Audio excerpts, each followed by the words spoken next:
Hello everyone and welcome back to our channel. In today's tutorial, I'm going to show you how to convert cryptocurrency on Coinbase in 2026.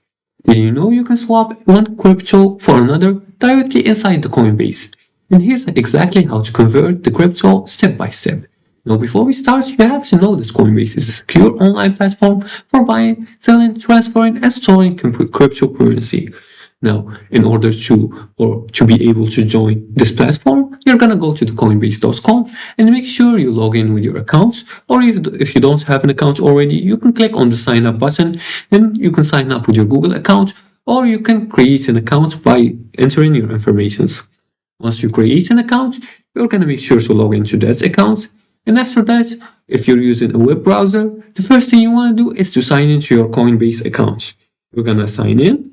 Then you're going to click on the sell and buy button.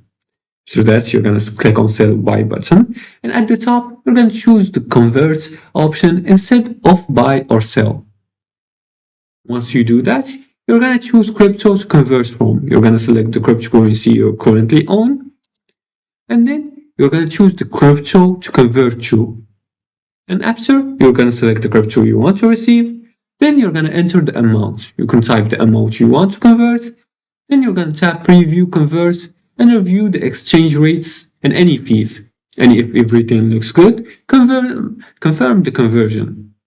Now also make sure to compare the prices before conversion. Sometimes selling and rebuying later may offer different pricing depending on spreads. And that's it. That's how you trade or exchange cryptocurrency. You've successfully converted crypto on Coinbase. And if you like this video and found this helpful, please like and subscribe and leave a comment below the video if you have further more questions about this topic. Thanks for watching and see you again in the next tutorial.